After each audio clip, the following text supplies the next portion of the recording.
بسم اللہ الرحمن الرحیم رب اشرح لی صدری ویسر لی امری واحلل عقدۃ من لسانی یفقہوا قولی الحمد للہ وحدہ والصلاة والسلام علی من لا نبی بعدہ وعلى آلہ واصحابہ الذین اوفوا عہدہ اما بعد فاعوذ باللہ من الشیطان الرجیم بسم اللہ الرحمن الرحیم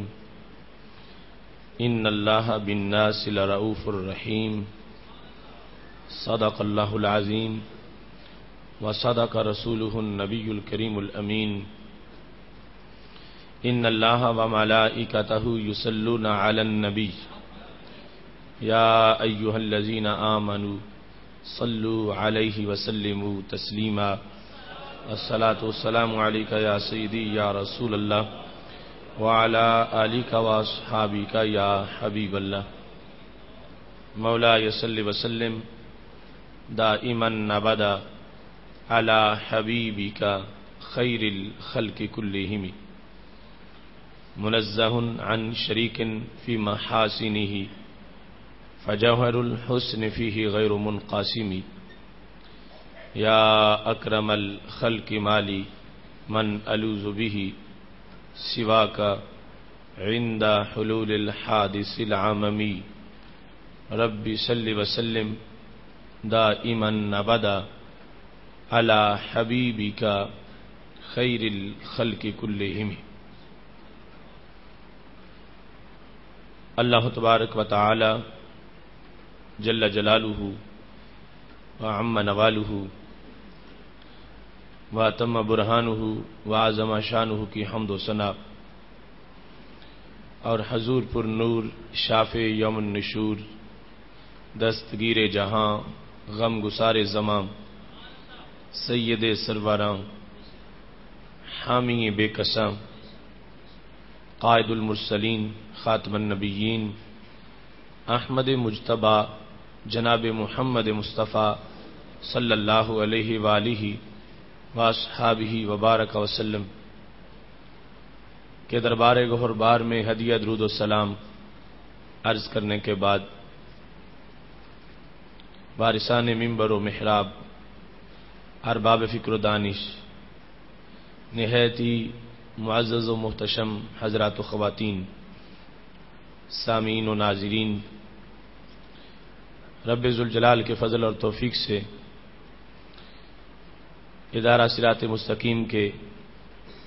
فہم دین کورس میں آج ہم سب کو نہایت ہی خوبصورت موضوع جنہیں دیکھ کے رب مسکرائے کو سننے کی سعادت حاصل ہو رہی ہے۔ میری دعا ہے خالق کائنات جل جلالہ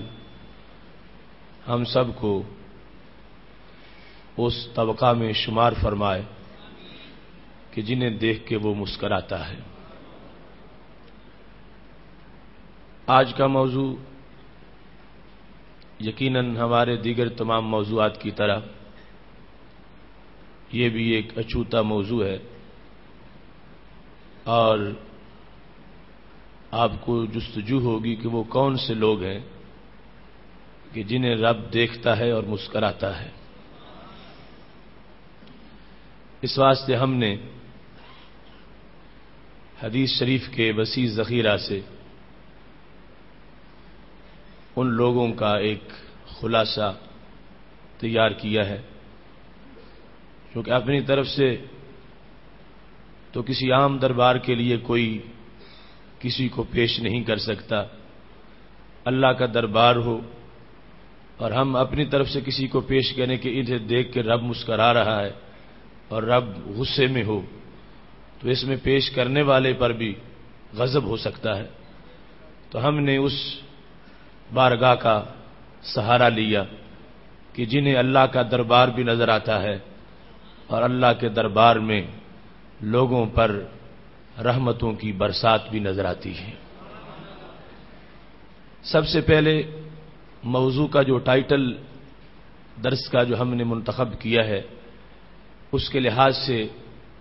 یہ بات قابل غور ہے کہ یہ ہمارے عقائد کا حصہ ہے کہ ہمارا رب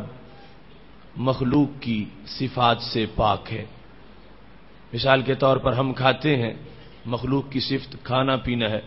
تو رب ذوالجلال کھانے پینے سے پاک ہے۔ ایسے ہی ہنسنا مسکرانا یہ بھی مخلوق کی صفات میں سے ہے، اور اس کے باوجود موضوع کا یہ ٹائٹل اور درس کا عنوان کہ جنہیں دیکھ کے رب مسکرائے، اس کی وجہ کیا ہے؟ حالانکہ حدیث صحیح میں ہے کہ ہنسنے کا عمل کوئی اتنا پسندیدہ عمل نہیں۔ سید عالم نور مجسم شفیع معظم صلی اللہ علیہ وسلم ارشاد فرماتے ہیں، حضرت سیدنا ابو ہریرہ رضی اللہ تعالیٰ عنہ راوی ہیں، فرمایا لا تکثر الضحک، زیادہ نہ ہنسا کرو، فإن کثرت الضحک تمیت القلوب، اس واسطے کہ زیادہ ہنسنا دل کو مردہ کر دیتا ہے۔ تو ہنسنا ایک علیحدہ چیز ہے، اور تبسم اس سے ہٹ کے ہے کہ جو صرف ایک انسان کے ہونٹوں پر کھلکھلاہٹ ہوتی ہے اور آواز اس میں پیدا نہیں ہوتی۔ تبسم کے لحاظ سے سید عالم نور مجسم شفیع معظم صلی اللہ علیہ وسلم کی سیرت طیبہ میں یہ بات موجود ہے کہ آپ تمام لوگوں میں سے زیادہ تبسم فرمانے والے تھے۔ دہک اور چیز ہے اور تبسم اور چیز ہے۔ یہاں پر ان دونوں کے فرق کے ساتھ خالق کائنات جل جلالہ کے لیے چونکہ حدیث شریف میں لفظ دہک بمعنی تبسم استعمال کیا گیا ہے، اور ہم وہی حدیثیں بار بار پیش کریں گے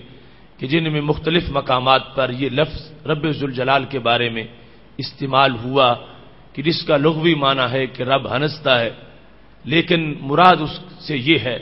کہ رب راضی ہوتا ہے۔ اس واسطے کہ اگرچہ لفظ جس طرح حدیث شریف میں آ گیا اس کے بولنے کی اجازت تو ہمیں حدیث میں ہونے کی وجہ سے ہوئی، لیکن اس کا مطلب ہم وہ لیں گے اور مفہوم ذہن میں رکھیں گے کہ اس سے مراد وہ معنی ہے کہ جو مخلوق کی صفات میں سے صرف نہ ہو بلکہ رب ذوالجلال کی شایان شان بھی ہو۔ اس واسطے شرح طیبی کے اندر یہ کہا گیا ہے الضحک من اللہ سبحانہ وتعالی محمول علی غایت الرضا والرأفہ، کہ جہاں حدیث شریف میں رب ذوالجلال کے بارے میں یہ لفظ آیا ہے کہ اللہ دہک فرماتا ہے، اللہ مسکراتا ہے، تو اس کا مطلب کیا ہوگا؟ دہک سے مراد حد درجے کی رضا ہے کہ جس کے بارے میں یہ آئے گا کہ اللہ اس کو دیکھ کے مسکرا رہا ہے، تو مطلب یہ ہوگا کہ اللہ اسے بہت زیادہ پسند فرما رہا ہے، اللہ اس سے بڑا راضی ہے اور اللہ اس پر بڑا مہربان ہے۔ لہذا مسکرانے کا کوئی مطلب کوئی بندہ ذہن میں یہ نہ لے کہ جیسے ہم مسکراتے ہیں ایسے ہم رب ذوالجلال کے بارے میں کوئی تصور کریں، چونکہ وہ رب اعضاء سے پاک ہے اور انسانی عادات سے پاک ہے اور مخلوق کی صفات سے پاک ہے۔ تو وہاں پر چونکہ حدیث شریف میں یہ لفظ استعمال کیا گیا، اس لحاظ سے ہم نے اس کو استعمال کیا اسی محبت و چاہت کے پیش نظر جس کا اظہار رسول اللہ صلی اللہ علیہ وسلم نے اپنے جملوں میں فرمایا ہے۔ مگر اس کا جو تعویل کا انداز ہوگا، جو مفہوم ذہن میں رکھنا ہے، تو وہ یہ رکھنا ہے کہ وہ لوگ جن سے رب راضی ہے، جنہیں رب چاہتا ہے اور جن پر رب بہت زیادہ مہربان ہے۔ چونکہ قرآن مجید برہان رشید میں خالق کائنات جل جلالہ نے اس کا ایک دوسرا ویو بھی پیش کیا ہے۔ کچھ لوگ جو اللہ کو پسند نہیں ہیں ان کا ذکر کرتے ہوئے اللہ نے فرمایا ہے لا یکلمہم اللہ یوم القیامہ، اللہ ان سے کلام نہیں کرے گا قیامت کے دن، ولا ینظر الیہم، اللہ ان کی طرف دیکھے گا ہی نہیں۔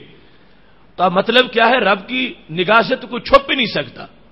تو دیکھے گا نہیں، معنی یہ ہے کہ اللہ ان کو پیار سے نہیں دیکھے گا، چاہت سے نہیں دیکھے گا۔ تو اب وہاں پر جو دھتکارے ہوئے ہیں ان کی طرف رب ذوالجلال نگاہ کرم پیار سے ان لوگوں کو نہیں دیکھے گا، اور جو اس کے مقابلے میں اللہ کے برگزیدہ ہیں تو یقیناً ان کے لیے رب ذوالجلال کے ہاں یہ شعبہ موجود ہے کہ خالق کائنات انہیں بڑی چاہت سے، یعنی بڑے پیار سے اور پسند کی نگاہ سے دیکھنے والا ہے۔ اس واسطے میں نے اس موضوع کے آغاز میں قرآن مجید برہان رشید کی سورہ حج کی آیت نمبر 65 کا یہ حصہ تلاوت کیا ہے۔ خالق کائنات جل جلالہ کا فرمان ہے، ان اللہ بالناس لرؤوف الرحیم، بے شک اللہ لوگوں پر نہایت مہربان اور رحمت کرنے والا ہے۔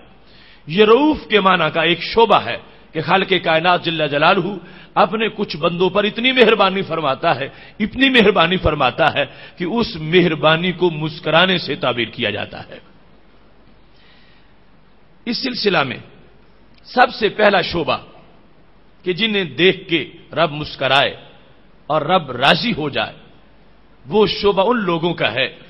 جو حد درجے کا ایثار کرنے والے،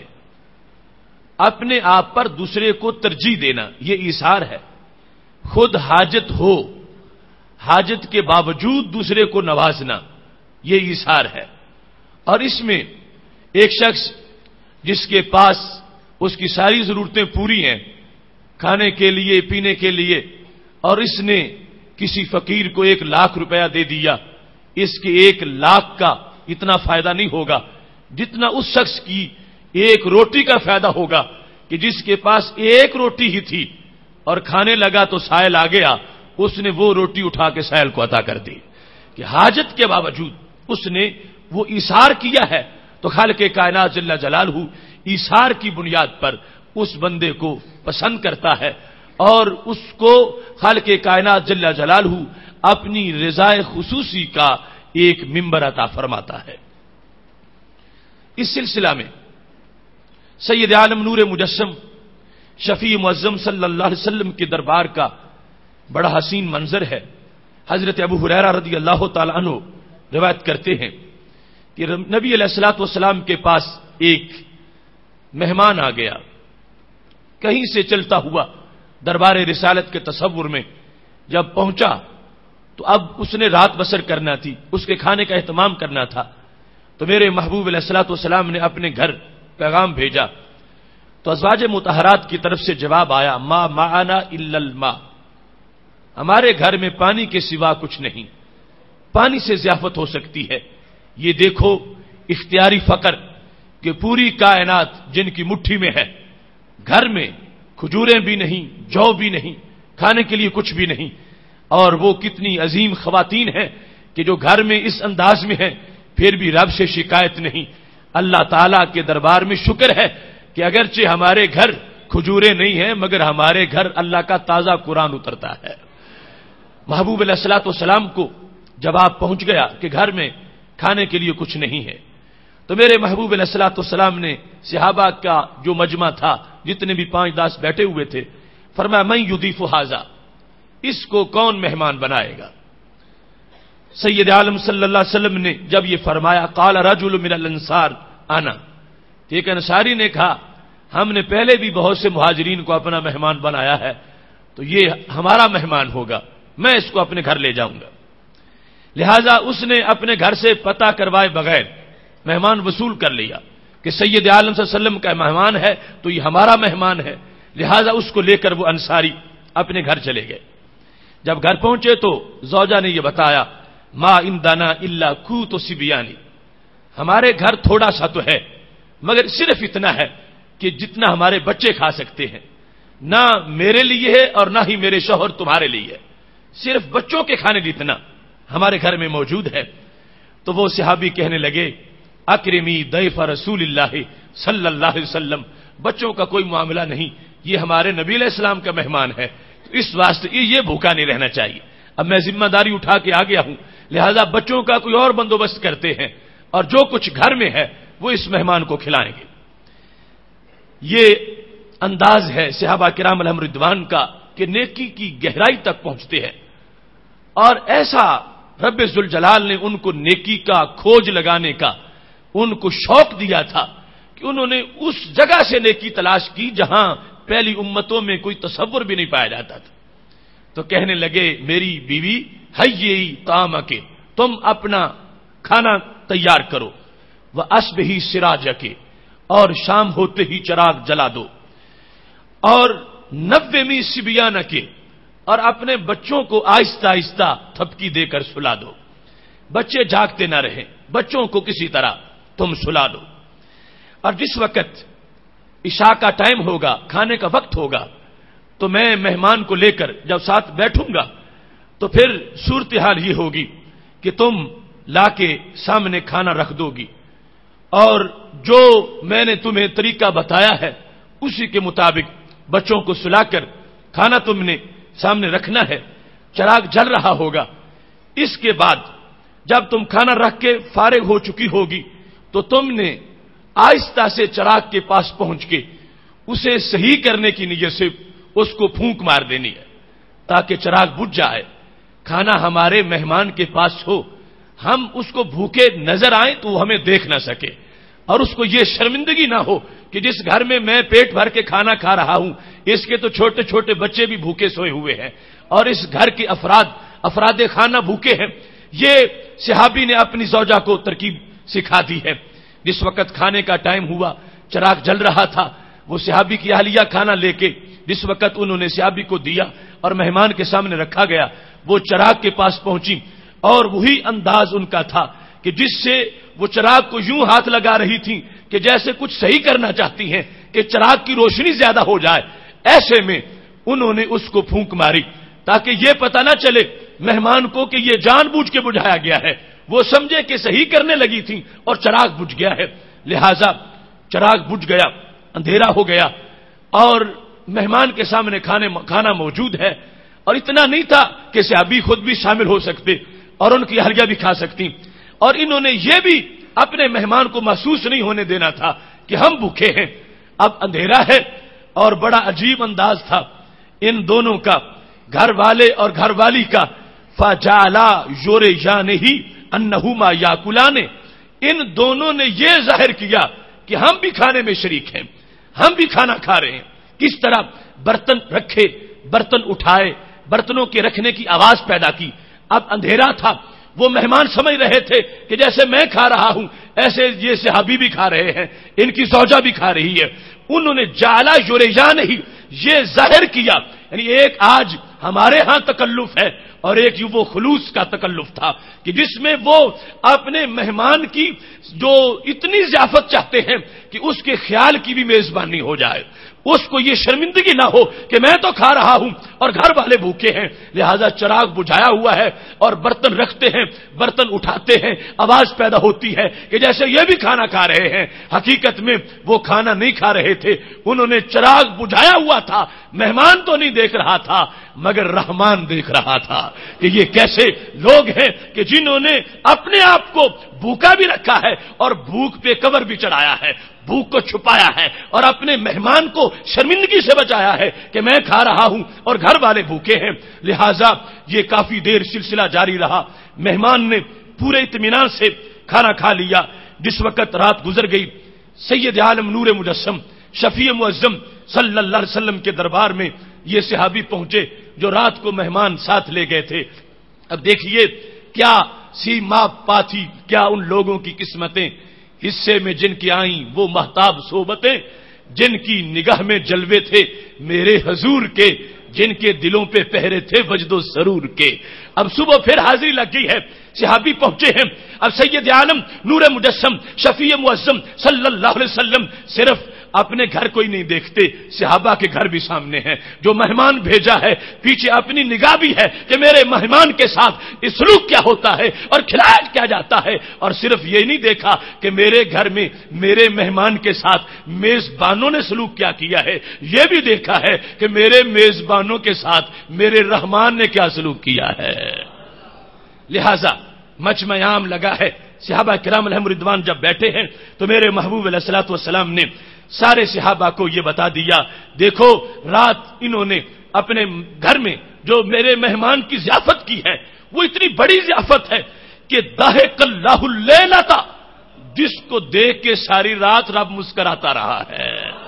یہ لفظ استعمال کر دیا، ضحک اللہ، اللہ ہنستا رہا، اللہ مسکراتا رہا، مطلب جو اس کی شان کے لائق ہے، جو اس کی شان کے مطابق ہے، یعنی اللہ نے بڑا پسند کیا ان کے انداز کو، خود سیکھا ہے، خود انہوں نے بنایا ہے کہ یوں کرنا چاہیے۔ گھر میں تھوڑا تھا مگر انہوں نے اپنے مہمان کی جو خدمت کی اس میں کوئی کسر نہیں آنے دی، اور اس کے خیال کی بھی میزبانی کی ہے۔ خالق کائنات جل جلالہ ساری رات ضحک اللہ اللیلۃ، ان کے اس عمل پر اللہ اتنا راضی رہا ہے کہ خالق کائنات جل جلالہ نے اپنی رحمتوں کو ان کے بڑا قریب کر دیا ہے۔ ادھر سے یہ بات ہو رہی تھی، ادھر سے جبریل آ رہے تھے کہ خالق کائنات نے آیت بھی نازل کر دی ہے، وَيُؤْثِرُونَ عَلَىٰ أَنفُسِهِمْ وَلَوْ كَانَ بِهِمْ خَصَاصَةٌ۔ ان انصار کی شان یہ ہے اور صحابہ کی شان یہ ہے، یہ اپنے اوپر اوروں کو ترجیح دیتے ہیں، اگرچہ خود محتاج ہوں مگر پھر بھی اوروں کا کام ضرور کر دیتے ہیں۔ جیسے ان کے بچے بھی بھوکے تھے،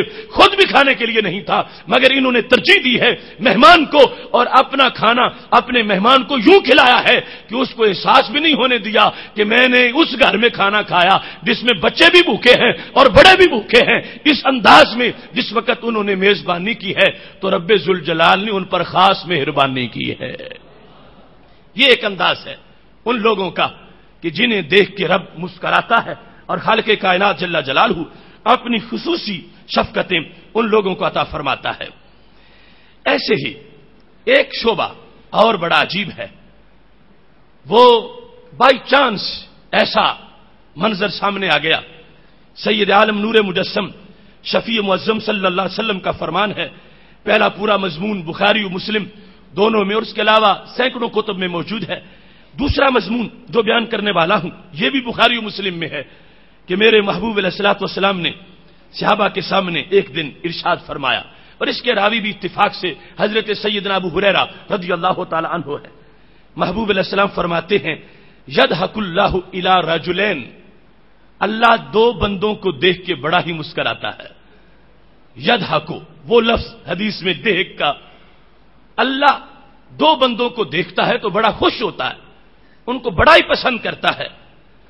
اور اتفاق کیسا ہے، وہ بندے ہیں کیا؟ یقتل احدہما، یقتل احدہما، ان میں سے ایک کو قتل کیا جاتا ہے،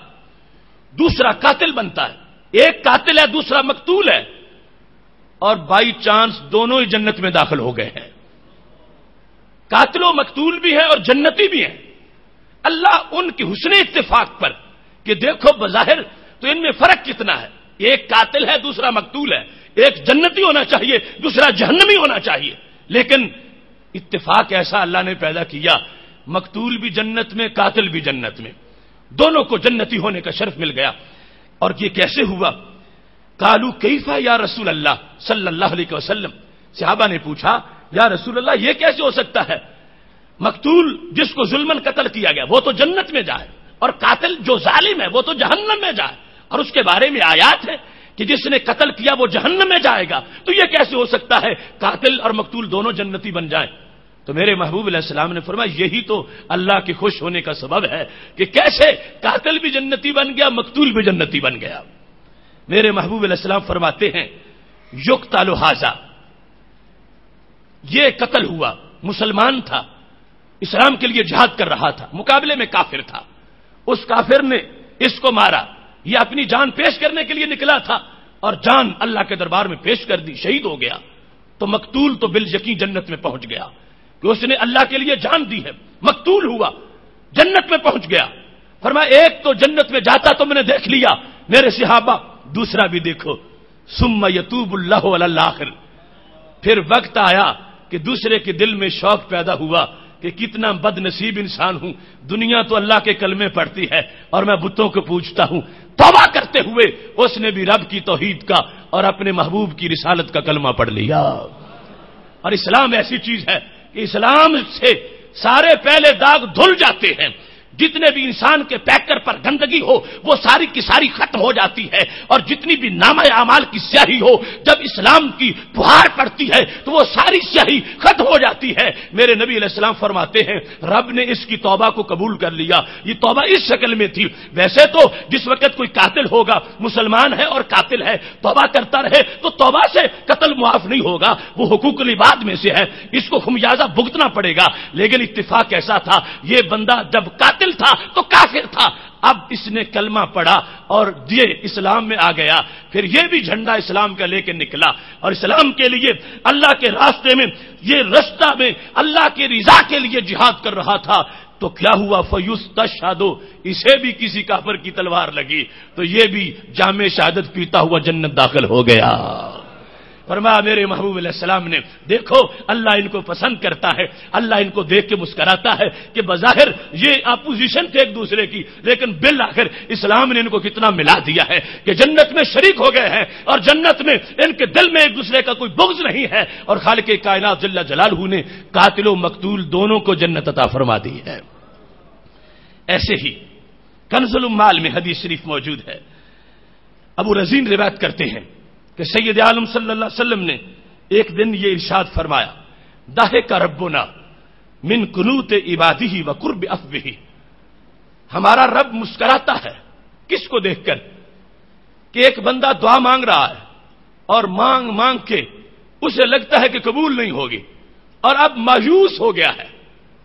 اور ادھر سے اللہ فیصلہ کر چکا ہے کہ میں نے ضرور قبول کرنی ہے، درمیان میں پردہ ہے،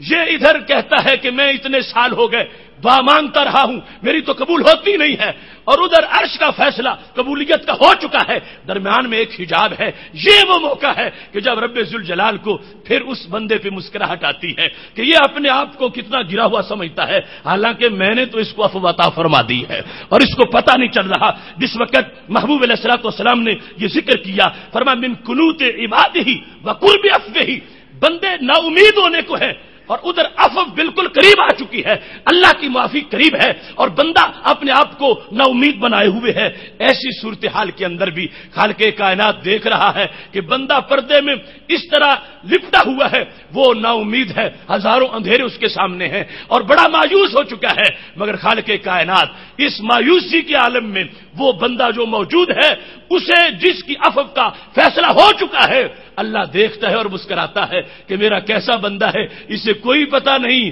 کہ میں نے اس کے لیے کتنے اہتمام فرما دیے ہیں۔ یہ جس وقت حدیث شریف سید عالم صلی اللہ علیہ وسلم نے بیان کی، یہاں پر صحابہ نے بھی سوال کر لیا، جو شروع میں نے وضاحت کی تو میرے محبوب علیہ السلام سے صحابہ کہنے لگے وَيَضْحَكُ الرَّبُّ، سرکار کیا رب بھی مسکراتا ہے؟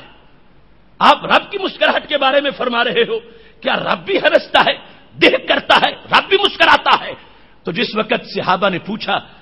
تو اب یہ وہی بیان کر سکتے ہیں جو رب کی طرف نگاہ کرے اور رب نظر بھی آتا ہو اور رب کو دیکھتے بھی ہوں اور رب کی ملاقات بھی کرتے ہو اور زیارت بھی ہوتی ہو۔ تو میرے محبوب علیہ السلام نے فرمایا قال نعم، ہاں میرا رب مسکراتا ہے، میرے رب کی مسکراہٹ ہے جو اس کی شان کے لائق ہے، وہ رضا اور مہربانی۔ سرکار نے باقاعدہ نام کا لفظ جب بولا تو اب ابو لذین کہنے لگے جب سرکار نے یہ فرمایا ہاں رب مسکراتا ہے تو ہم نے سرکار کے سامنے ایک جملہ کہہ دیا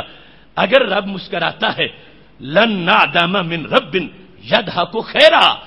جب رب مسکراتا ہے تو صحابہ کہنے لگے پھر ہم اس رب سے ضرور خیر پائیں گے، پھر وہ کرم والا رب ہے، وہ ضرور معاف کر دے گا۔ یہ آگے سے صحابہ نے اضافہ کر دیا کہ اگر واقعی سرکار آپ جو فرما رہے ہو رب مسکراتا ہے تو پتہ چلا صرف غصے والا نہیں ہے کہ اس کا جلال ہی برستا رہے، وہ جمال والا ہے، پھر ہمیں بڑی امید ہے لن نعدم، پھر معدوم نہیں پائیں گے ہم اپنے رب سے خیر کو، جو رب مسکراہٹ والا ہے ضرور اس کی مسکراہٹ کی چمک سے ہمارے گناہ معاف ہو جائیں گے۔ اس کے ساتھ ہی سید عالم نور مجسم شفیع معظم صلی اللہ علیہ وسلم کا بڑا ہی خوبصورت انداز جس کو حضرت علی رضی اللہ تعالیٰ عنہ بیان کرتے ہیں، اور یہ بھی حدیث شریف کنز المال میں موجود ہے، میرے محبوب علیہ الصلوۃ والسلام کا یہ فرمان، اور اس سے حضرت علی رضی اللہ تعالیٰ عنہ کا ایک استدلال۔ علی بن ربیعہ کہتے ہیں حملنی علی خلفہ سواری پر ہم بیٹھے تھے، آگے حضرت علی رضی اللہ تعالیٰ عنہ تھے فرنٹ پر، پیچھے مجھے انہوں نے بٹھایا ہوا تھا، اور ہم جانب حرہ کی طرف جو مدینہ شریف کے ایک باہر سنگریزوں والی گراؤنڈ ہے ادھر جا رہے تھے۔ ثم رفع رأسه الى السماء، حضرت علی رضی اللہ تعالی عنہ نے آسمان کی طرف سر اٹھایا، ثم التفت الی، چہرہ آسمان کی طرف اٹھایا، پھر پلٹ کے مجھے دیکھا، یدھا کو ساتھ مسکرا بھی رہے تھے۔ عجیب منظر تھا کہ حضرت علی رضی اللہ تعالیٰ عنہ نے آسمان کی طرف نگاہ کی، اور راوی کہتے ہیں پلٹ کے مجھے دیکھا، آسمان کی طرف دیکھ کے مسکرائے، مجھے دیکھ کر میری طرف جب التفات اور توجہ کی تو مسکرا رہے تھے۔ جب اس انداز میں یہ جو عمومی طور پر بندوں کے لحاظ سے بندہ دیکھے کسی کو اور اس کے بعد مسکرائے کسی کی طرف دیکھ کر، تو یہ ایک اس میں خاص معنی ہوتا ہے۔ اب حضرت علی رضی اللہ تعالیٰ عنہ نے دیکھا، اوپر آسمان کی طرف سر اٹھایا، اور جو پیچھے سواری پہ ساتھ بٹھائے ہوئے تھے ان کی طرف دیکھ کے مسکرانا شروع کر دیا۔ تو ربیہ، علی بن ربیہ جو پیچھے بیٹھے تھے، انہوں نے سوال کر دیا، کہنے لگے جس وقت حضرت علی رضی اللہ تعالی عنہ نے اوپر سر اٹھایا تھا تو صرف سر ہی نہیں اٹھایا تھا، ساتھ ایک جملہ بھی بولا تھا۔ وہ کیا تھا؟ اللہم اغفر لی ذنوبی، اے اللہ میرے گناہوں کو بخش دے، میرے گناہ معاف کر دے۔ انہ لا یغفر الذنوب احد غیرک، تیرے سوا اور کوئی گناہ معاف نہیں کرتا، تو میرے گناہوں کو معاف کر دے۔ یہ حضرت علی رضی اللہ تعالی عنہ نے دعا مانگی ہے۔ اس دعا کے بعد انہوں نے التفات کیا، اوپر دیکھا تھا، دعا مانگی تھی، اور دعا مانگنے کے بعد انہوں نے حضرت علی بن ربیہ جو ساتھ بیٹھے تھے ان کی طرف دیکھا، اور دیکھتے ہوئے مسکرائے۔ اب اس پر سوال ہوا، کہتے ہیں میں نے کہا یا امیر المومنین، استغفاروں کا ربا کا والتفاتوں کا الیہ تدحکو۔ حضرت علی رضی اللہ تعالی عنہ کی امارت کا زمانہ تھا، امیر المومنین تھے اس وقت، اور یہ علی بن ربیہ ساتھ ہے۔ انہوں نے کہا امیر المومنین مجھے سمجھ نہیں آئی، تم نے چہرہ آسمان کی طرف کیا، دعا رب سے مانگی، اور دیکھ کے مجھے ہنستے ہو، مسکراتے ہو، اس کا سبب کیا ہے؟ ایسا کیوں کرتے ہو؟ تو کہتے ہیں جس وقت میں نے یہ پوچھا تو حضرت علی رضی اللہ تعالی عنہ نے یہ کہا اصل میں یہ میرا عمل میرا نہیں، میں اس کام میں بھی اپنے آقا کی سنت ادا کر رہا ہوں۔ پوچھا گا وہ سنت کیا ہے؟ تو دیکھو یہ صحابہ کرام علیہم رضوان میں کتنی تڑپ تھی کہ ہو بہو وہی انداز بنانا کہ جو کبھی رسول اللہ صلی اللہ علیہ وسلم کا انداز تھا، اور پھر اپنے ساتھ والوں کو اس طرف متوجہ کرنا۔ کہنے لگے ہم علانی رسول اللہ صلی اللہ علیہ وسلم خلفہ، علی بن ربیہ جیسے آج تجھے میں نے پیچھے بٹھایا ہے، ایک دن مجھے بھی نبی علیہ السلام نے پیچھے بٹھایا تھا، سواری پر سرکار آگے بیٹھے تھے اور میں پیچھے بیٹھا تھا۔ محبوب علیہ الصلوۃ والسلام نے اس وقت سفر کیا، میں ساتھ تھا، اور جس وقت سارا بھی الی جانب الحرہ، اسی گراؤنڈ کی طرف جہاں ہم جا رہے ہیں، ادھر ہی سرکار کی سواری بھی چل رہی تھی۔ دیکھو ان لوگوں کے نزدیک تصور کی چاشنی اور وہ پرانی یادوں کو تازہ کرنے کا انداز، ایک طرف وہ ابھی تم نے اگلے دن حدیث سنی، حضرت عبداللہ بن عمر رضی اللہ تعالی عنہ وہ جا رہے تھے، سامنے سے گانے بجانے کی آواز آئی، کان میں انگلیاں دے لی، رستہ بدل لیا، اور جب پوچھا گیا ایسا کیوں ہوا تو کہنے لگے جب میں بچہ تھا تو میں بھی سرکار کے ساتھ جا رہا تھا، ایسی آواز آئی تھی، سرکار نے رستہ بدل لیا تھا، تو میں نے اسی سنت کو اپناتے ہوئے میں نے بھی رستہ بدل لیا ہے۔ اب یہاں پر علی بن ربیہ کو حضرت علی رضی اللہ تعالیٰ عنہ نے ساتھ بٹھایا ہوا ہے، انہوں نے پوچھا انداز جو تھا سارے کا سارا، تو کہنے لگے ایک دن میں بھی جیسے تم میرے پیچھے بیٹھے ہو، میں اپنے قائد حضرت محمد مصطفیٰ صلی اللہ علیہ وسلم کے پیچھے سواری پر بیٹھا ہوا تھا، اور جس طرف ہماری سواری چل رہی ہے اس طرف ہی رسول اللہ صلی اللہ علیہ وسلم کی سواری جا رہی تھی۔ کہتے ہیں جس وقت میں پیچھے بیٹھا تھا تو میرے محبوب علیہ الصلوۃ والسلام کا انداز یہ تھا، رفع رأسہ الی السماء، آپ نے بھی آسمان کی طرف دیکھا، سر اٹھایا، اور سر اٹھانے کے بعد یہی لفظ جو میں بول رہا ہوں یہ اصل میں میرے محبوب نے بولے تھے، اللہم اغفر لی ذنوبی فانہ لا یغفر الذنوب الا انت، اے اللہ میرے گناہ معاف کر دے۔ اب یہاں پر جب رسول اللہ صلی اللہ علیہ وسلم کے لحاظ سے بولیں گے تو پھر ترجمہ گناہ نہیں ہوگا، چونکہ محبوب علیہ الصلوۃ والسلام آپ کو خالق کائنات نے وہ عصمت عطا فرمائی ہے، وہاں یہ ہوگا کہ ایک نیکی کرتے ہیں، اس کے بعد دوسری نیکی جب آتی ہے تو وہ پہلی سے اتنی ایڈوانس نیکی ہوتی ہے کہ پہلی نیکی بعد والے کے مقابلے میں ادنا سی محسوس ہوتی ہے، تو اس کو انبیاء ذم سے تعبیر کرتے ہیں۔ ویسے نہ گناہ ہے نہ خطا ہے، تو مطلب یہ تھا امت کو تعلیم دینی تھی۔ اب حضرت علی رضی اللہ تعالی عنہ نے یہ لفظ سنے ہیں تو یاد کر لیے ہیں۔ محبوب علیہ الصلوۃ والسلام اصل میں تعلیم ہی دینا چاہتے تھے، تو حضرت علی کہتے ہیں یہ الفاظ میرے محبوب علیہ الصلوۃ والسلام نے بیان کیے اور میں نے سن لیے اور میں نے یاد کر لیے، اور انداز کیا تھا ان کا بیان کرنے کا کہ جس وقت انہوں نے یہ الفاظ بولے تھے، لا یغفر الذنوب احد غیرک، تیرے سوا اور کوئی گناہ کو معاف نہیں کرتا، جس وقت یہ رسول اللہ صلی اللہ علیہ وسلم نے تعلیم امت کے لیے یہ جملے ارشاد فرمائے تھے تو کیا ہوا؟ ثم التفت الی فضحک، سرکار نے دیکھا مجھے اور مسکرانا شروع کر دیا، چہرہ اوپر اٹھایا، دعا رب سے کی، پھر مجھے پلٹ کے دیکھا اور مجھے دیکھ کر محبوب علیہ الصلوۃ والسلام مسکرائے، تو میں نے بھی اس دن پوچھا تھا کہ یا رسول اللہ صلی اللہ علیہ وسلم یہ کیسا انداز ہے جس سے بات کی جاتی ہے تو اس کے ساتھ مسکراہٹ کا تبادلہ بھی ہوتا ہے، تمہاری گفتگو رب کے ساتھ ہے اور پھر مسکراتے میری طرف دیکھ کے ہو، سبب کیا ہے، وجہ کیا ہے؟ حضرت علی رضی اللہ تعالیٰ عنہ کہتے ہیں جس وقت میں نے سید عالم نور مجسم شفیع معظم صلی اللہ علیہ وسلم سے پوچھا تو میرے محبوب علیہ السلام کا جملہ کتنا خوبصورت تھا، کہتے ہیں فرمانے لگے دہک تو لے دہ کے ربی، میں اس لیے مسکرایا ہوں کہ میرا رب مسکرایا ہے، دہک تو لے دہ کے ربی، علی یاد رکھو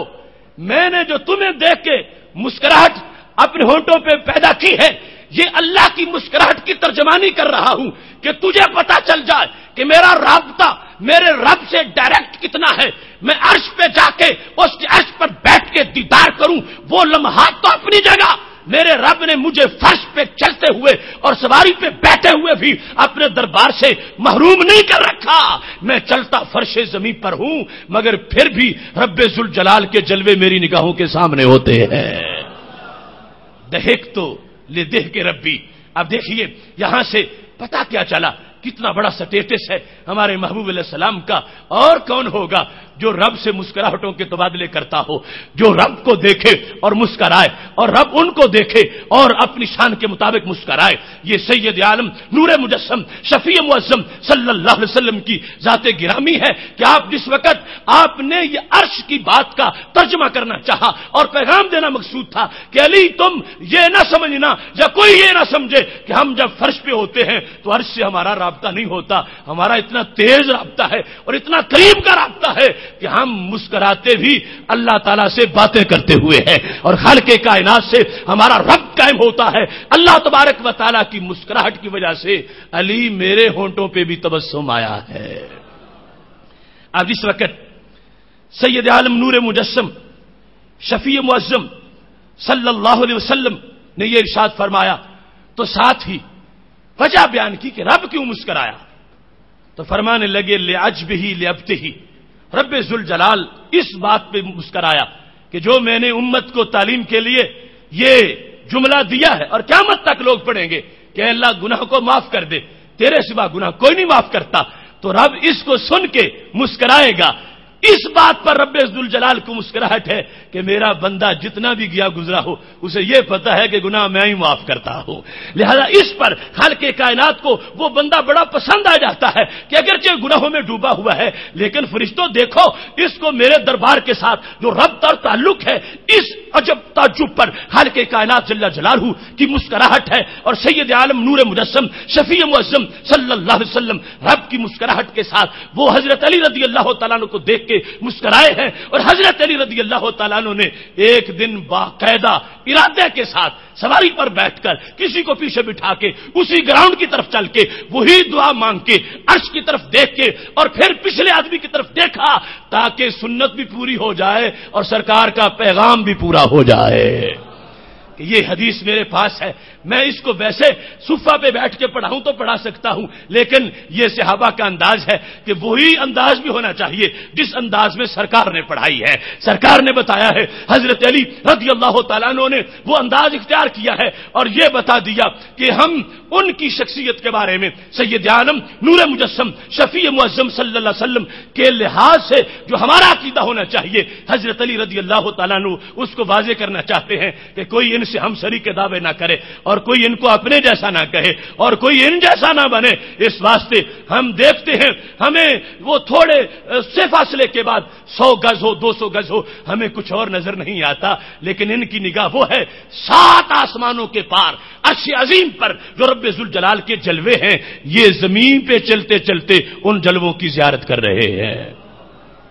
اور پھر یہ مشاہدہ بڑا تیز مشاہدہ تھا، چونکہ مسکراہٹ تک پہنچنا اور پھر جانبین سے مسکراہٹ کا ہونا، یہ بڑی قریب کی جو میٹنگ ہو اس کا انداز ہوتا ہے، اور دور سے کوئی جو ہے وہ پوری طرح آپس میں ایسا ربط پیدا نہیں ہوتا کہ جس کی وجہ سے انسان جو ہے وہ 1 ایکڑ دور بیٹھے ہوں اور آپس میں یا اس سے زیادہ تو وہ آپس میں مسکراہٹوں کا تبادلہ کر رہے ہوں، یہ نہیں ہوتا۔ بڑا خاص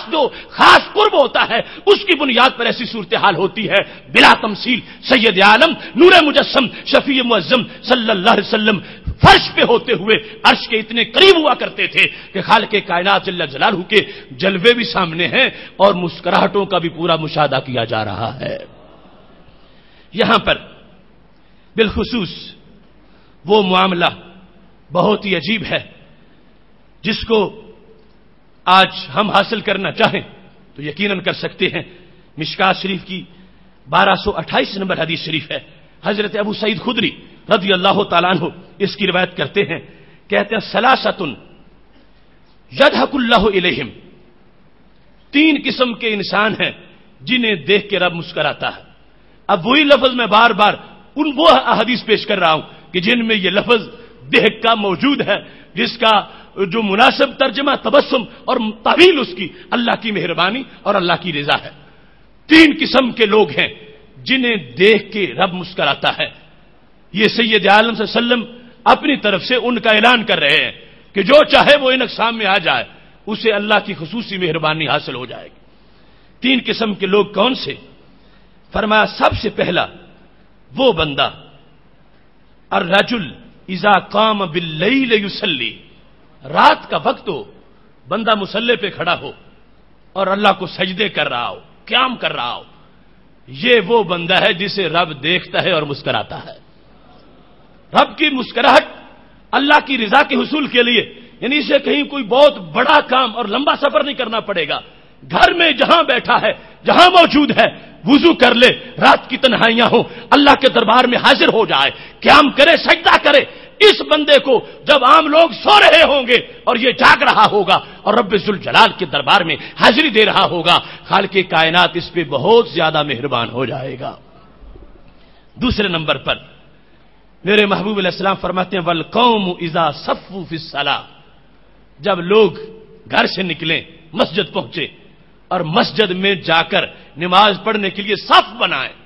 صف میں جب لائن میں کھڑے ہو رہے ہوتے ہیں تو اللہ کو اتنے پیارے لگتے ہیں کہ خالق کائنات انہیں دیکھ کے مسکراتا ہے کہ کوئی کہاں سے چلا، کوئی کہیں سے چلا، کسی نے کوئی کام چھوڑا، کسی نے کوئی آرام چھوڑا، اور چلتے چلتے ابھی نماز پڑھنے کے لیے اللہ کے دربار میں حاضر جب ہوں گے وہ معاملہ بعد میں ہے، صف پوری ہوئی ہے تو اللہ کی رحمت بھی پوری ان پہ اتر آئی ہے۔ خالق کائنات جل جلالہ اس انداز میں جس میں یہ صف بنا کے کھڑے ہوتے ہیں رب ذوالجلال دیکھتا ہے اور خوش ہوتا ہے کہ یہ کتنے بندے عجیب ہیں جنہیں میں سامنے نظر نہیں آتا مگر مجھے موجود سمجھ کے میرے دربار میں حاضری دے رہے ہیں۔ لہذا جس وقت با جماعت نماز ادا کرنے کے لیے لوگ صف بناتے ہیں اس صف کو دیکھ کر بھی رب ذوالجلال انہیں اپنی مسکراہٹوں سے نوازتا ہے۔ تیسرے نمبر پر اذا صفوا فی قتال العدو، فرمایا ایک اور صف بھی ہے، جب وہ صف بنتی ہے تو اللہ کو وہ مجاہد بھی بڑے اچھے لگتے ہیں، جب وہ لائن بنا کے پوزیشنیں سنبھال کے اللہ کے دشمنوں کے خلاف لڑنے کے لیے کھڑے ہو جاتے ہیں، اور اللہ کے دشمنوں کو مٹانے کے لیے وہ میدان جہاد میں لائن بنا لیتے ہیں اور کمر بستہ ہو جاتے ہیں اور اپنی پوزیشن سنوار لیتے ہیں، تو اس انداز کے اندر خالق کائنات جل جلالہ انہیں بھی اپنی خاص مہربانیوں سے نوازتا ہے، اور خالق کائنات جل جلالہ اس صف کے اندر کھڑے ہوئے مجاہدین کو دیکھتا ہے تو اللہ تبارک و تعالی اپنی خصوصی شفقتیں ان کو عطا فرما دیتا ہے۔ تو میرے محبوب علیہ الصلوۃ والسلام نے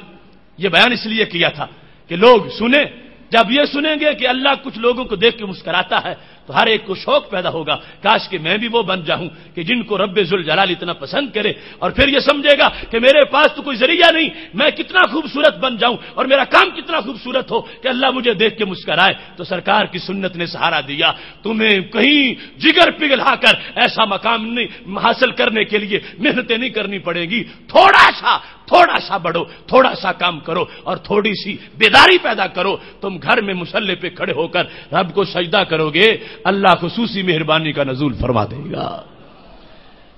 اس کے بعد بڑا عجیب منظر ہے، اور یہ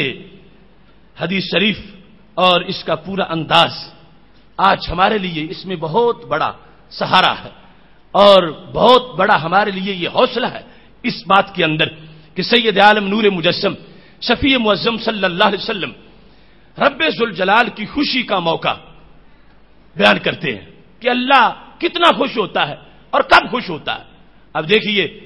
ناخوشی تو اس کو ہو جس کا کوئی کام پورا نہ ہو اور جس کی قدرتوں کے سامنے کوئی رکاوٹ نہیں ہے، اس کو تو ناخوشی ہو ہی نہیں سکتی۔ جس کن کہے سب کچھ ہو جائے وہ تو خوش ہی خوش ہے، لیکن اس کے باوجود کچھ مراحل ایسے آتے ہیں کہ رب ذوالجلال کی جو خوشی ہے اس میں اضافہ ہو جاتا ہے، اور خالق کائنات جل جلالہ اپنے بندوں کے ایک کام پر اتنا خوش ہو جاتا ہے کہ جتنی خوشی کا آج تک کوئی انسان تصور بھی نہیں کر سکتا۔ یہ کرم ہے نا کہ ایک وہ ہے کہ انسان جو محتاج ہو اس کو ملے تو خوش ہو جائے، ایک وہ ہے جو مجبور ہو اس کی ضرورت پوری ہو تو خوش ہو جائے، ایک وہ ہے جسے رکاوٹوں کا سامنا ہو، رکاوٹیں اٹھیں تو خوش ہو جائے۔ یہ رب کا کمال ہے، نہ اس کی کوئی ضرورت ہے، نہ اس کی کوئی مجبوری ہے، نہ اس کے سامنے کوئی رکاوٹ ہے، نہ کوئی کمی ہے، لیکن اس کے باوجود اپنے بندوں کی ایک حالت کو دیکھتا ہے تو رب ذوالجلال انہیں دیکھ کے کہیں زیادہ خوش ہو جاتا ہے۔ کیا صورتحال ہے؟ سید عالم نور مجسم شفیع معظم صلی اللہ علیہ وسلم نے اس بات کو سمجھانے کے لیے مثال دی، اور مثال کے بغیر یہ سمجھ میں نہیں آ سکتی تھی۔ مثال کافی آگے ہمیں لے جائے گی جس سے سمجھنے میں کہ اللہ کیسے خوش ہوتا ہے اور خوشی کا انداز کیا ہے۔ میرے محبوب علیہ السلام فرمانے لگے، اللہ افرح بتوبۃ عبد المومن، ایک مسلمان کے توبہ کرنے پر اللہ اتنا خوش ہو جاتا ہے کہ جتنا وہ بندہ خوش ہوا اس سے زیادہ، اتنا نہیں، اللہ اس سے زیادہ خوش ہو جاتا ہے جتنا وہ بندہ خوش ہوا جس کا ابھی مثال میں ذکر ہوگا۔ اور یہ بات ذہن میں رکھیے، اب رب ذوالجلال توبہ عبد پہ خوش ہو رہا ہے، حالانکہ فائدہ اللہ کا تو نہیں، فائدہ تو بندے کا ہے۔ چونکہ حدیث صحیح میں ہے ہم سارے لوگ پہلے نمبر کے متقی بن جائیں، ہم اللہ کو کوئی نفع نہیں دے سکتے، اور ہم سارے برے بن جائیں اللہ کو کوئی نقصان نہیں دے سکتے، وہ بے نیاز ذات ہے۔ لیکن اس کے باوجود جب ایک بگڑا ہوا انسان اور گناہوں میں ڈوبا ہوا انسان جس وقت در توبہ پہ آتا ہے تو اللہ کو اتنی خوشی ہوتی ہے جتنی خوشی کائنات میں کسی کو نہیں ہوتی۔ اب مثال کیا ہے؟ میرے محبوب علیہ السلام فرماتے ہیں، یوں سمجھو ایک شخص سواری پہ بیٹھا، نازل فی ارض دویجن،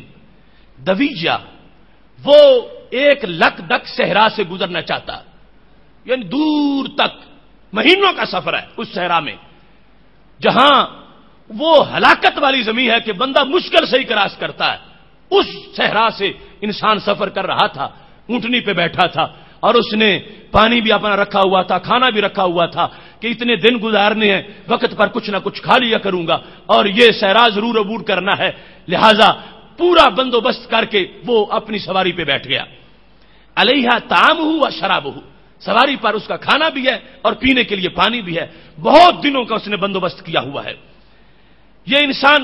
سفر کرتے کرتے تھک گیا تو اس نے کہا کہ کچھ دیر ریسٹ کر لوں اور پھر اٹھوں گا، سواری پہ بیٹھ جاؤں گا، اور چونکہ سفر تو ختم ہونے والا نہیں، اگر مسلسل بیٹھا رہا تو ویسے ہی مشکل ہے، لہذا فوادہ رأسہ فنام، اس نے اپنے ہاتھ میں اونٹنی کی نکیل پکڑ لی اور اس طرح اپنی کلائی پہ سر رکھا اور راستے پہ سو گیا۔ سونے کا اس کا انداز یہ تھا کہ کچھ دیر سوتا ہوں پھر جاگ آ جائے گی، اونٹنی پہ بیٹھوں گا، سفر شروع کر دوں گا۔ لیکن جس وقت تھوڑی دیر بعد اسے جاگ آئی تو دیکھا اونٹنی بھاگ چکی ہے۔ بڑا ہی پریشان ہوا اور اس نے فوراً تالا بہا، ادھر ادھر دوڑ کے اونٹنی کو ڈھونڈنا شروع کر دیا کہ اونٹنی پر ہی میری زندگی کا بندوبست ہے، نہ تو اس صحرا کو میں دوڑ کے عبور کر سکتا ہوں، نہ واپس پہنچ سکتا ہوں، نہ منزل پہ جا سکتا ہوں، اور کھانے پینے کا بندوبست جو تھا وہ بھی اونٹنی پر ہی تھا۔ لہذا اس بندے کو بڑی ہی پریشانی ہوئی۔ سید عالم صلی اللہ علیہ وسلم فرماتے ہیں کچھ دیر ڈھونڈتا رہا مگر پھر پیاس لگ گئی، بھوک لگ گئی۔ حتی اذا اشتد علیہ الحر والعطش، گرمی بھی تھی، بھوک بھی تھی، پیاس بھی تھی، او ماشاء اللہ، یا جو کچھ بھی اس کے لیے مصیبتیں تھیں ساری منہ کھول کے آ گئیں۔ یہ بندہ اکیلا، نہ کوئی انسانی آبادی ہے، نہ کھانے پینے کی کوئی چیز ہے، نہ کوئی حامی و مددگار ہے۔ اب یہ جو اس کا ذریعہ تھا اس صحرا کو عبور کرنے کا وہ اونٹنی ہے اور اسی پر زندگی کا سامان تھا، وہ سب کچھ اس کو نظر نہیں آتا۔ بیچارہ دوڑتا رہا، بھاگتا رہا اور اب بھاگنے کی طاقت بھی نہ رہی، ہانپ کے گرا ہے اور اب یہ سمجھتا ہے کہ سوائے مرنے کے اور کوئی میرا حل نہیں ہے۔ مجھے اونٹنی نہیں ملے گی اور مجھے کھانا بھی نہیں ملے گا، مجھے پینے کے لیے پانی بھی نہیں ملے گا، اور میں ویسے چل کے تو اب جا ہی نہیں سکتا۔ اتنے دنوں کا سفر جو اونٹنی پہ طے کرنا تھا اب چند قدم چلنے بھی میرے لیے مشکل ہو گئے ہیں۔ لہذا اس نے پکا ذہن بنا لیا کہ اب سوائے مرنے کے اور کوئی کام نہیں، مرنے کے لیے اب تیار ہو گیا۔ اور اس انداز میں اس نے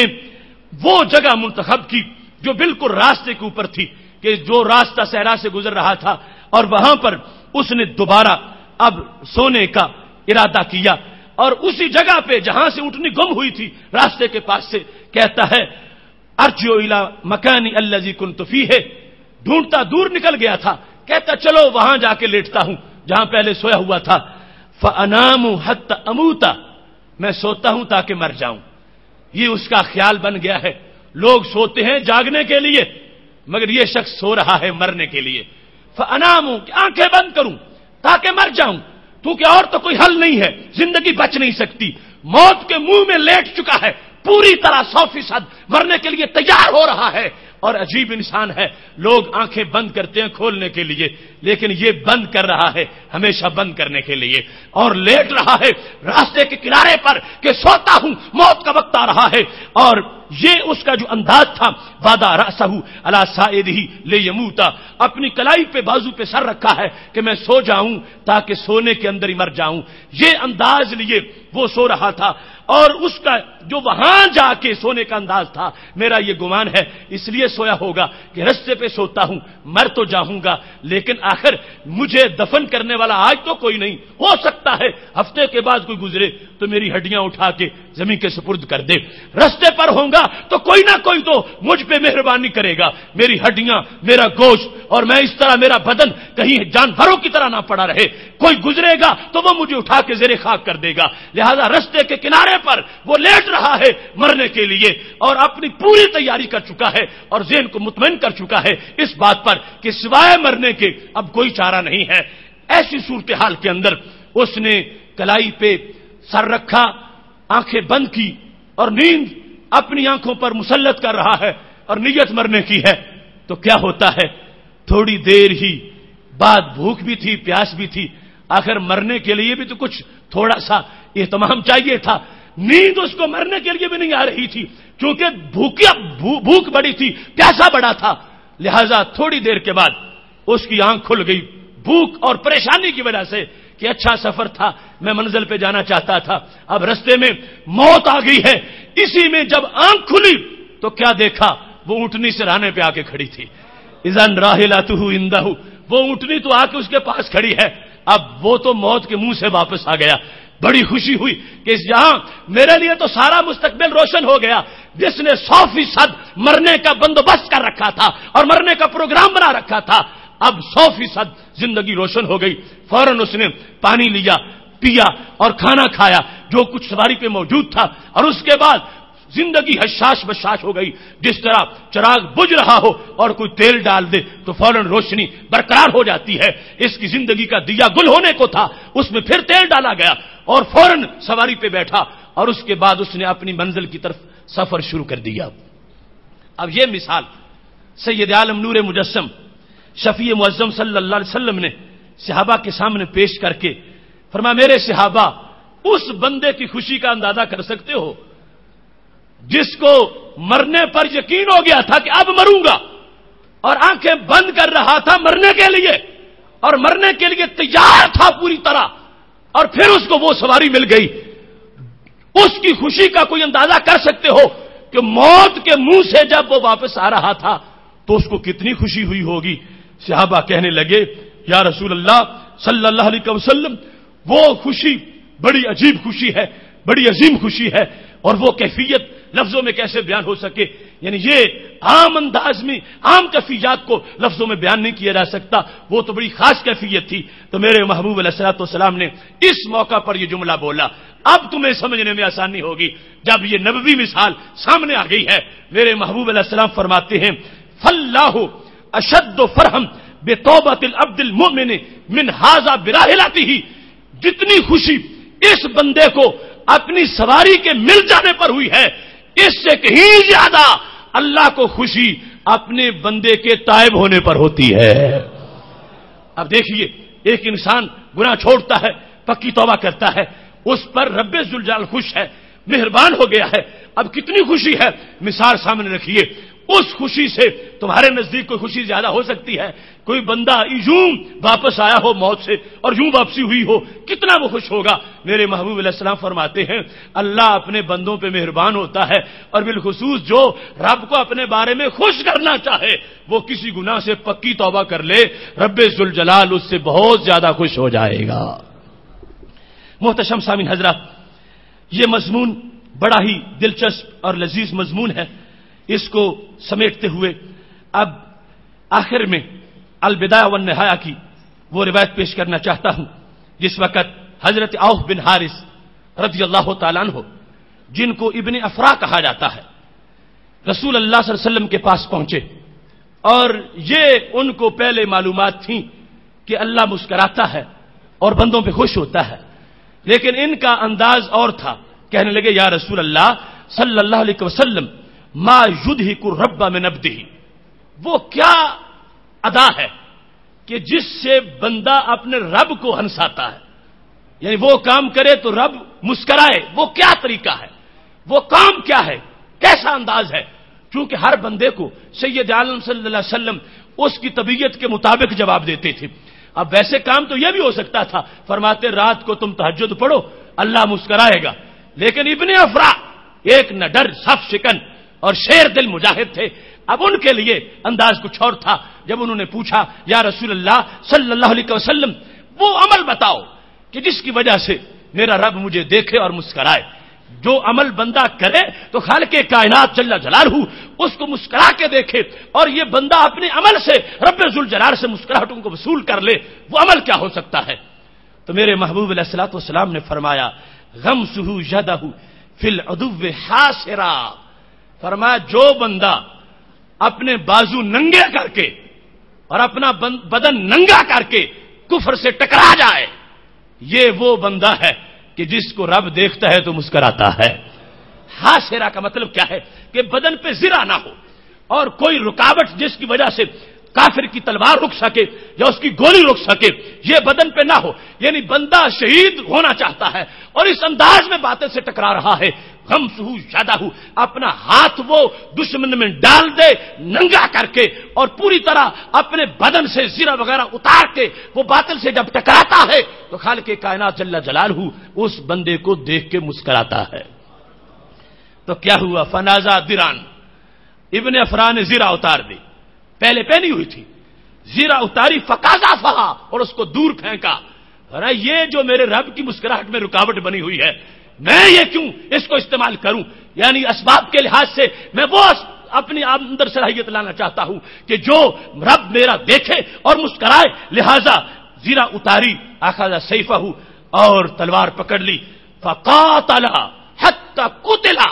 اور اس قدر جہاد کیا، اس قدر مجاہدہ سے لڑے اور کافروں کو گاجر موری کی طرح کاٹتے گئے، یہاں تک کہ رب ذوالجلال نے ان کو بھی شہادت عطا فرما دی۔ تو سید عالم نور مجسم شفیع معظم صلی اللہ علیہ وسلم نے جو انداز بتایا تھا، یعنی یہ صرف پوچھنے والے ہی نہیں تھے، اس پر عمل کر کے دکھانے والے تھے۔ آج کا انداز کچھ اور ہے کہ جس میں ہم پوچھتے ہیں کوئی مسئلہ صرف ایک جس کو کہتے ہیں لذت لینے کے لیے یا محض ایک فارمیلٹی پوری کرنے کے لیے، یا کچھ لوگ صرف چسکے کے لیے پوچھتے رہتے ہیں۔ یہاں پر